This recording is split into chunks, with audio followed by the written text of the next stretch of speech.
WhatsApp guys, welcome back to Indresh video. आज की video में हम देखने वाले हैं बागेश्वर बाबा को रोकने के लिए फर्जी एजेंडा कौन सेट कर रहा है। तो क्या है पूरा मामला देखते हैं। और अभी हाल ही में मैं देख रहा था, कल वो कोर्ट में भी, हाई कोर्ट में भी चल रही थी जो पिटिशन फाइल हुई थी। तो पूरी न्यूज डिटेल में देखते हैं हम टाइम्स नाउ ना भारत चैनल से। ओरिजिनल वीडियो का लिंक है डिस्क्रिप्शन में। और आपका क्या पॉइंट ऑफ व्यू जरूर बताना। बाकी वीडियो कर दें लाइक, चैनल में तो प्लीज सब्सक्राइब। 1 2 3 गो। पाठशाला में अब अगला चैप्टर आपको बताऊंगा कि बागेश्वर बाबा की पर्ची कोर्ट में खुली तो बवाल कैसे मच गया। बागेश्वर बाबा को रोकने के लिए फर्जी एजेंडा कौन सेट कर रहा है, और बागेश्वर सरकार ने द केरल स्टोरी का पर्चा बनाया तो क्या। इंटरेस्टिंग रहेगा अभी। जब से बागेश्वर धाम वाले धीरेन्द्र शास्त्री की देश भर में चर्चा होने लगी, तब से कुछ लोग उनके पीछे ऐसा पड़ गए कि बागेश्वर सरकार के विरोध में हर जगह टांग अड़ाने पहुंच जाते और अपना एजेंडा चलाने लगते। बिहार में बागेश्वर सरकार की कथा रुकवाने के लिए क्या कुछ हुआ वो तो आपने देखा। बिल्कुल। अब नया मामला मध्य प्रदेश का है। मध्य प्रदेश के एक इलाके में बागेश्वर सरकार की कथा होने वाली थी। तो कथा रुकवाने के लिए कुछ लोग मध्य प्रदेश के हाई कोर्ट ही पहुंच गए कि भाई कथा रोकिए, ये तो सेंटीमेंट हर्ट कर देंगे। लेकिन जब जज के सामने अर्जी पहुंची तो कथा रुकवाने के लिए गए वकील से सवालों के जवाब देते नहीं बना। वो अपनी बातों में जज के सामने उल्टी सीधी बहस उसने शुरू कर दी वकील ने। इसके बाद जज साहब ने इस वकील की कैसे क्लास लगा दी। पहले उसका छोटा सा हिस्सा देके फिर आपको दिखाऊंगा कि किस तरह का केस ये लोग बागेश्वर सरकार की कथा के खिलाफ लेके गए थे और कैसे वहां एक्सपोज हो गए कोर्ट के अंदर बागेश्वर सरकार के विरोधी।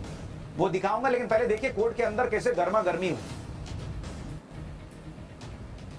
और जरा भी उल्टी सीधी बहस करी यहीं से जेल भेजूंगा मैं। हाँ, ये सुना था, मैं देखा।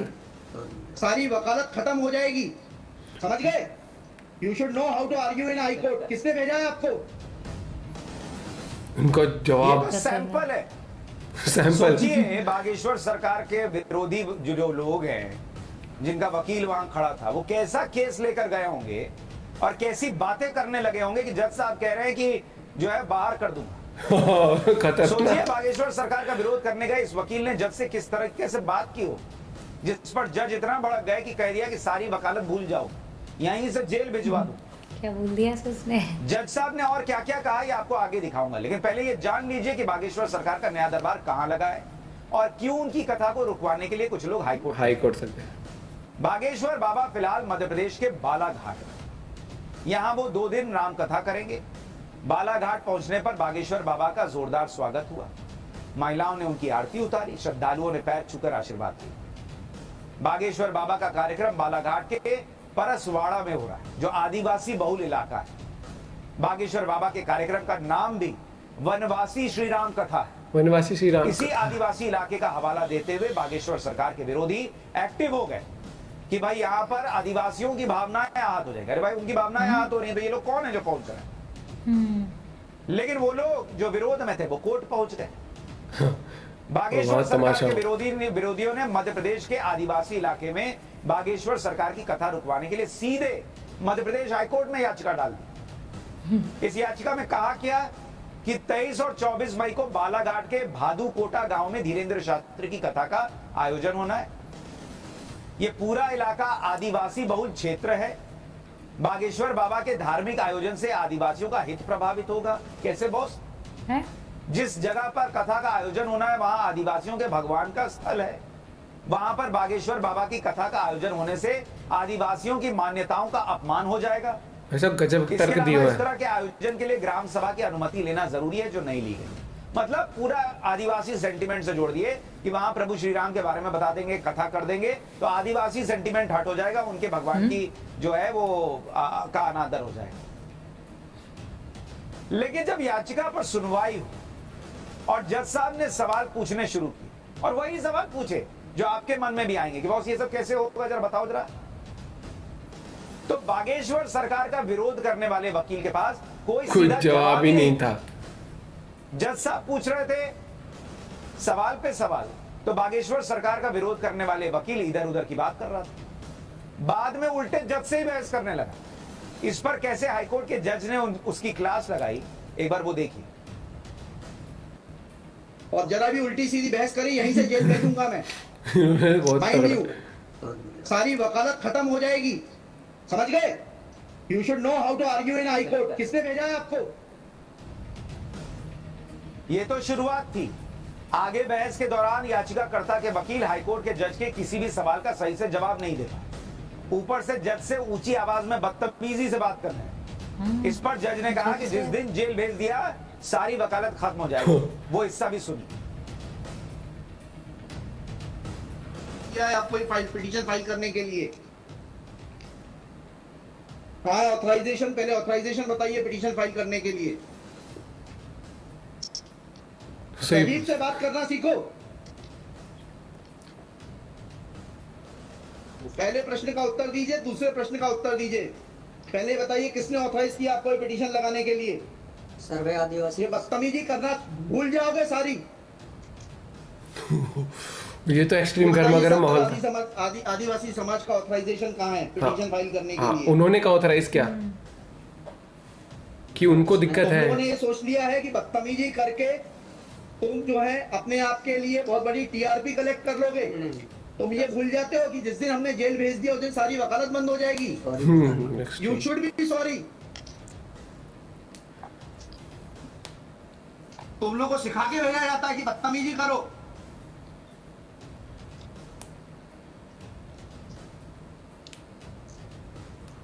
प्रश्न का उत्तर नहीं दो और बदतमीजी करोगे। ऐसा लग रहा है कोई प्रिंसिपल पब्लिक बोलते हो, आप सुन नहीं रहे? गजब क्लास लगाई है। हम पिटीशन पढ़ के आते हैं, हमें मालूम है क्या सवाल पूछना है। और उन्होंने ये कहा कि पहले बता आदिवासी लोगों ने कहाँ ऑथराइजेशन दिए कि हमें क्या नाम दिक्कत है। आपका? जीएस उद्दे। जी, जीएस उद्दे। कितने साल से वकालत कर रहे हो? 2007-8। हाई कोर्ट में कब से हो? 7-8 से। हाँ, तो तुम्हें वकालत करने का सिखाया नहीं कि कैसे कोर्ट से बात की जाती है? आप ये देखिए कि मध्य प्रदेश हाईकोर्ट के जज ने बागेश्वर सरकार की कथा का विरोध करने वाले याचिकाकर्ता के वकील से बेसिक सा सवाल पूछा कि वो सिर्फ इतना बता दे कि वो कौन सी मान्यताएं हैं जो बागेश्वर सरकार की कथा के आयोजन से आहत हो जाएंगी। उन्हें किसने भेजा है, ऑथराइज किया है कि जाइए आप ये याचिका लगाइए। इन बुनियादी सवालों का भी जवाब नहीं देते बन रहा था वकील से, लेकिन बागेश्वर सरकार की कथा रोक दी। और जवाब इसलिए देते नहीं बना क्योंकि बागेश्वर सरकार की कथा के विरोध का कोई लॉजिक ही नहीं था। मैं तो वही कह रहा हूँ, मैं खुद सरप्राइज था ये लोग कोर्ट में गए थे इस चीज को लेकर। इसलिए जब हाईकोर्ट के जज ने याचिकाकर्ता के वकील से बार बार सवाल पूछा कि आखिर आदिवासियों से जुड़ी मान्यताएं क्या हैं, बागेश्वर बाबा की कथा सुनाने से उन मान्यताओं का अपमान कैसे हो जाएगा जी, तो इनका जवाब याचिकाकर्ता के वकील ने नहीं दिया, बल्कि वो संविधान का हवाला देने लगा। और इसी बात पर जज को गुस्सा आ गया और उन्होंने कोर्ट रूम में ही वकील को जमकर फटकार लगाया। यह कि पंडित धीरेन्द्र शास्त्री द्वारा जहाँ ग्राम भादुपुर तक कथावाचन किया जाना नियत किया गया है, उक्त ग्राम स्थान पर आदिवासियों को पैंट थाना बड़ादेव भगवान स्थल है, जो कि आदिवासी गौड़ समाज के लिए आस्था का प्रतीक है। अतएव उक्त ग्राम स्थल पर कथावाचक के आयोजन से आदिवासी। बताइए, बड़ा देव भगवान स्थल जो है जी, वहाँ से जुड़ी हुई क्या मान्यताएं हैं और उन मान्यताओं का कैसे किसी के कथावाचन करने से अपमान होता है? दो सवालों के जवाब दीजिए, फिर आगे बढ़ते हैं। उनके पूर्व से पहले बताइए क्या मान्यताएं हैं, कहाँ लिखा है आपने पिटीशन में उनकी क्या मान्यताएं हैं? माय लॉर्ड में आप कहते हैं कि किसी की मान्यता है तो उस मान्यता के संबंध में विस्तृत विवरण होना चाहिए कि डिटेल में। क्या विवरण है बताइए? इसमें माय लॉर्ड में पढ़ के बता रहा हूँ। कहाँ से पढ़ के बता रहे हैं? पिटीशन में। हाँ बताइए, पैराग्राफ नंबर। पैराग्राफ 1 है माय लॉर्ड। उनसे इतना तो समझ लीजिए, हम आपसे सवाल क्या पूछ रहे हैं। दिक्कत यही होती है कि उस वकील को खड़ा कर देते हैं, इसको सवाल का उत्तर देने का भी वो नहीं है। I am asking you a direct question that when you से ऑन पेज 12 कि बड़ा देव भगवान स्थल है और उससे आदिवासियों की मान्यताओं को, आत्मसम्मान को ठेस पहुंचेगी। जी, मैंने आपसे सवाल पूछा, इन बड़ा देव भगवान से जुड़ी हुई क्या मान्यताएं हैं और उन मान्यताओं को किसी कथा के करने से कैसे ठेस पहुंचेगी? अब आपका हिंदी में भी बता दिया सवाल, अंग्रेजी में भी बता दिया, उसका उत्तर दीजिए पहले। माय लॉर्ड, उस जगह के अलावा अन्य दूसरे स्थान पे अगर कराया जाए तो कोई विरोध नहीं है वहाँ। अरे पहले हमारे आप सवाल का जवाब नहीं दे रहे। Who are you to decide कि कौन से स्थान पर होगा, कौन से स्थान पर नहीं होगा? पहले आपको ये तो बताना जगह पड़ेगा से क्या जुड़ी मान्यता है हैं क्या और है? उन मान्यताओं का किस प्रकार से कुठाराघात होगा, उन मान्यताओं पर, उन मान्यताओं का हनन होगा, अपमान होगा, ये तो समझाइए आप हमको। ये कॉन्स्टिट्यूशन में प्रावधान, वही तो बता रहा हूँ, आप समझने को तैयार नहीं है। कॉन्स्टिट्यूशन में प्रावधान है, ये मान्यताओं का उत्तर है। जी, कॉन्स्टिट्यूशन में प्रावधान, प्लीज कॉन्स्टिट्यूशन में जो प्रावधान है वो बता रहा हूँ मैं। नहीं, यू टॉक प्रॉपर्ली। आप ये मान्यता, ये आदिवासियों की मान्यता है, कॉन्स्टिट्यूशन में कहाँ दी है, पढ़ के बताइए। बता रहा हूँ ना। हाँ बताइए। हाँ, आप सुनने को तैयार है नहीं है, कुछ भी बोले जा रहे हैं जबरदस्त। अरे ओ है। Let notices be issued for contempt against the council. शुभ नाम बताइए आपका। जज साहब पूछ रहे हैं कि काहे से भाई मान्यता जो है वो उसके जुड़ी पास होती आंसर है ही नहीं और है वो ना। हाथ हो जाएगी, ये बता दो। वकील बताने को तैयार नहीं, फिर जज साहब को ही कहने लग गया कि आप जो है वो सुनने को तैयार नहीं है, आप सुन नहीं रहे हैं। एक्सट्रीम तो के जज साहब ने कहा इसको अवमानना का दो नोटिस। फिर उसी के बाद वो बमक के नाराज हो गए कि है जेल भेज दूंगा। हाईकोर्ट के जज ने जब इस वकील से पूछा कि आप किस आधार पर आदिवासी समाज के प्रतिनिधि बनकर कोर्ट में आ गए, आपको किसने ऑथराइज किया किसने ऑथराइज कि आदिवासी इलाके में बागेश्वर सरकार की कथा को रोकने के लिए आप कोर्ट में याचिका लगा, इसका भी जवाब नहीं दे पाया ये वकील भाई। देखिए वो हिस्सा भी। आज ये टाइप कॉपी पढ़ रहा हूँ मैं जी।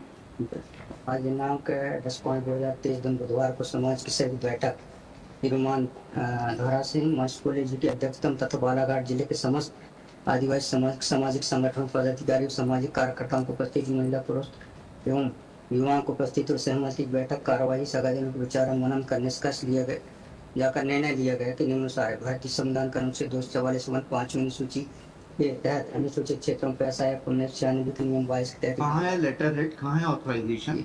लेटर हेड लगा है। प्लेन कागज पे कोई बैठक कार्रवाई कर लेंगे, उसका कोई स्थिति थोड़ना है। जी, जब आप ये लगा रहे हैं, जी। इसमें अध्यक्ष के रूप में साइन कर रहे हैं, लिखा है ना पीछे पेज नंबर 50 पे पढ़िएगा टाइप कॉपी पे। मनशाराम मरावी अध्यक्ष, किस चीज के अध्यक्ष हैं? कहाँ है आपका लेटर हेड? कहाँ है आपके कागज कि आपको किसी ने अध्यक्ष बनाया, ऑथराइज किया? प्रावधान, वही तो बता रहा हूँ, आप समझने को तैयार नहीं है। कॉन्स्टिट्यूशन में प्रावधान है, ये मान्यताओं का उत्तर है। जी, कॉन्स्टिट्यूशन में प्रावधान, प्लीज कॉन्स्टिट्यूशन में जो प्रावधान है वो बता रहा हूँ मैं। नहीं, यू टॉक प्रॉपर्ली। आप ये यहाँ पर तो बहुत मान्यता है, कॉन्स्टिट्यूशन में कहाँ दी है, पढ़ के बता बताइए। रहा हूँ ना। हाँ बताइए। हाँ, आप सुनने को तैयार है नहीं है, कुछ भी बोले जा रहे हैं जबरदस्त। कुछ ये लाइन एक्सट्रीम थी। Let notices be issued for contempt कुछ भी बोल अगेंस्ट रहे हैं भाई, दी काउंसिल। शुभ नाम जज बताइए आपका। माय लॉर्ड में नहीं, बता बस आपको अब कंटेम्प्ट का नोटिस जारी यहाँ करेगा, पर तो उसका जवाब बवाल हुआ है। दीजिएगा। आपको हाईकोर्ट में बहस करने का तरीका नहीं मालूम है। Issue notice against the petitioner council. Shri आपका शुभ नाम बताइए। आर्टिकल 51 में प्रावधान है, वो मैं बता रहा हूँ। मैंने आपसे सवाल क्या पूछा था? पहले तो आप सुन ही नहीं रहे हैं। मैंने आपसे सवाल क्या पूछा था? पहले मेरा सवाल बताइए। ये हर जगह वायरल हो रही है क्लिप इस टाइम पे। जो आर्गुमेंट, पहले मेरा सवाल का उत्तर दीजिए आप। मैं आर्गुमेंट कर रहा हूँ, उसको आप पहले सुने। अरे आप इनके पहले सुने। आपका आर्ग्यूमेंट, आप सवाल का उत्तर जज देंगे, भी तब गुस्से तक में। नहीं जो सुनेंगे। पहले आप सुने। और इस तरीके से अगर आप बहस करेंगे तो कंटेम्प्ट का नोटिस इशू करेंगे, आपको जेल भेजेंगे। भाई साहब, मतलब कि यहाँ तो कुछ ज्यादा ही एक्सट्रीम हो जज गया। बोल रहे हैं आप सुने। आप सुनने को तैयार नहीं, पहले आप सुने। टू बी फ्रैंक, मेरे हिसाब से इतना मुझे समझ आया है कि अगर वहां पर किसी मान्यताओं को अगर ठेस पहुंच रही है तो सबसे उनमें से पहले किसी को आना उन्होंने चाहिए ना। ऑथराइज किया है आपको, पहले तो वो बताओ। हाँ। दूसरी बात आती है वो जो जगह है, हाँ। उस जगह पर क्या मान्यताएं हैं उनके बारे में अच्छे से बताए। वो चीज डिटेल में नहीं बता रहे, कुछ बात घूम रही है, तो फिर कोई भी होगा भाई, जो भी जस्टिस होगा वो इरिटेट होगा मुझे लगता है, क्योंकि वो पूछ रहे कि दो चीज पूछी है कि क्या मान्यताएं हैं, किसने ऑथराइज किया है, और प्लस मान्यताओं को कैसे हर्ट होगा वहां पर करने से। वो तो ये कह रहे हैं कि बस भाग जाए कहीं और कर लो, वाह, अब मतलब कि ये हो जाएगा, बैट बॉल बच्चे खेल रहे हैं, बेटा यहाँ मत खेल, थोड़ी अगली गली में खेल ले। हाँ, वो थोड़ा लॉजिकलेस वो वाली चीज मेरे को लगी। बाकी मुझे लगता है कि भाई जो कथा हो रही है, एक भगवान का नाम लिया जा रहा है, उसमें इस तरीके से जब एक भगवान का नाम लिया जा रहा है उसमें तो कुछ हानि नहीं है, तो उस वजह से एक स्थल बुक करा है वहां पर हर एक चीज के लिए, किसी को दिक्कत नहीं हुई, एकदम से कैसे दिक्कत पैदा होगी मुझे समझ नहीं आया। हुई तो किस चीज को अफेक्ट कर रही है वो चीज आप बताएं कि किसके मान्यताओं को अफेक्ट कर, वो चीज का गोल मटोल जवाब आ रहा था। उस वजह से पूरी बहस जो है मेरे हिसाब से अब वो इसीलिए वायरल हो रही है। और कुछ टाइम से हम देख रहे हैं, आप लोग भी देख रहे हो, जब से पॉपुलैरिटी बढ़ी है धीरेन्द्र शास्त्री जी की, तब से लोग, मतलब मेरे को तो लगता है लोग जो अगेंस्ट बोलते भी है ना, वो भी लाइमलाइट में आने के लिए बोलते हैं कि चलो बैठे बैठे अपनी मार्केट डाउन है, अपना नाम बनाना है, तो थोड़ा सा अगेंस्ट बोल देते हैं। ये चीज भी देखी है मैंने कि जब कई बार ऐसा होता है ना कि कोई आदमी सोचता है यार अभी ट्रेंडिंग टॉपिक क्या है या ट्रेंडिंग किस बारे में चल रहा है, इस गर्म मामले में कूद जाते हैं। याद है वो हाल ही में जब वो मेरे गौरव सर ने वीडियो बनाई थी जब ऋचा चड्ढा ने मूवी आ रही थी उसके ऊपर कुछ ऐसी बिना बात के कह दिया था, फिर माफी मांगी थी शायद से, नहीं मांगी वो नहीं पता, माफी नहीं मांगी। लेकिन मुझे लगता है कई लोग ना सिर्फ वो चीज देखते हैं कि यार हमारी मार्केट डाउन चल रही है यार, अभी न्यूज में हम आ नहीं रहे कुछ टाइम से, तो कैसे क्या ऐसा काम करें कि न्यूज में हम आ जाए, भले वो नेगेटिव, वो कहते हैं ना एवरी पब्लिसिटी इज पब्लिसिटी, चाहे नेगेटिव हो या पॉजिटिव हो। वो चीज मेरे को देखने को मिला। और पिछले कुछ टाइम में जब से हमने कवर करना शुरू किया हमने देखा है कि भाई ये तो थोड़ा ज्यादा ही अब लोग अब पीछे पड़ जा रहे हैं, क्योंकि फैन फॉलोइंग किसी की बढ़ती है ना, लोगों को खटकना शुरू तो हो जाता है। ये चीज तो आप लोग भी मानेंगे। बाकी मुझे लगता है कि जब तक कि कुछ भी गलत काम नहीं हो रहा है तब तक किसी को इंटरव्यू करना नहीं चाहिए। वहां पर भगवान की बात हो रही है, कथा होगी वहां पर, कुछ किसी के अगेंस्ट है, कुछ वैसा थोड़ी ना बोला जा रहा है। और लोगों का प्यार देखना तो वहां पर जो वो कह रहे हैं कि जब अगर इतनी मान्यता फैक्टर है तो लोग क्यों आ रहे हैं वहां पर, इतनी भीड़ उमड़ के क्यों आ रही है। आपका इस बारे में क्या पॉइंट ऑफ व्यू जरूर बताना। बाकी मिलते हैं आप लोगों से एक और वीडियो के साथ। Bye bye, take care.